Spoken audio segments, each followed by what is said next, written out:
Well, but in Iowa, which has always been a tough place for Bushes, he's having trouble. Hillary Clinton's perch, I think, as the front runner, has not been shaken, but she's having trouble connecting. Otherwise, Bernie Sanders wouldn't have been surging like he is. Okay, Mara, that's NPR's national political correspondent, Mara Elias. Speaking of Donald Trump, by the way, Trump got his start in real estate, and over the years he has owned and sold many of New York City's great buildings, including the Plaza Hotel, the St. Moritz. These days, Trump's real estate holdings are surprisingly sparse, but his image as a developer endures. Janet Babin reports for member station WNYC. Ever since his presidential campaign took off, Donald Trump has become a full-blown New York City tourist attraction. Now, on the other side of the street, number 40 Wall Street, now known as the Trump Building.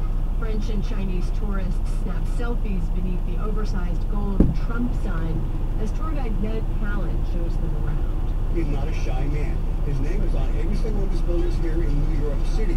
The Trump name appears on a series of luxury towers overlooking the Hudson River.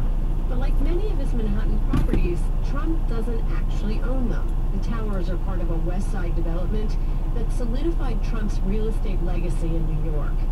They also set a pattern he followed on other projects of licensing his name to other developers. Back in the 1970s, the Donald wanted to build the biggest shopping mall on the East Coast here, in the city's tallest building, 150 stories. The project, called Riverside South, was controversial, says developer Jeff Grubb. Riverside South was a very risky project at the time, and a lot of people questioned the viability of building apartments so far west. Trump's plan met with fierce opposition from the community. Ronnie Eldridge was the feisty city councilwoman who led the fight.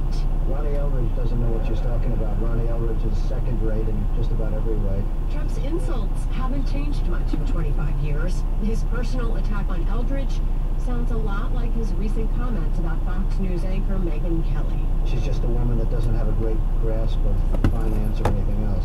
At the time, Trump reportedly owed Chase Bank millions on the loan for the West Side property.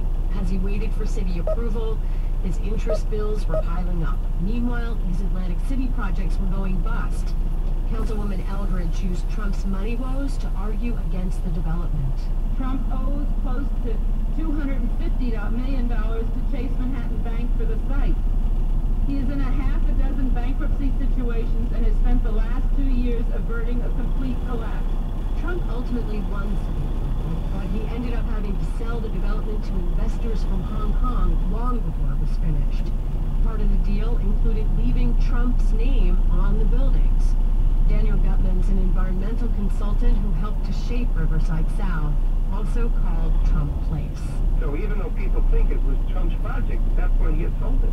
The only thing that remained was his name on it. According to public records and research from Octavia Commercial Mortgage Intelligence, 17 Manhattan buildings bear the Trump name, but he only owns a handful of them.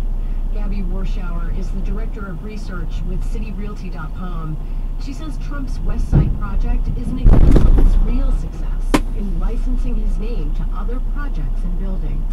Because a lot of buildings have been branded as Trump properties, it's sometimes assumed that Trump owns a lot more buildings than he does. Trump may no longer be considered one of the city's preeminent real estate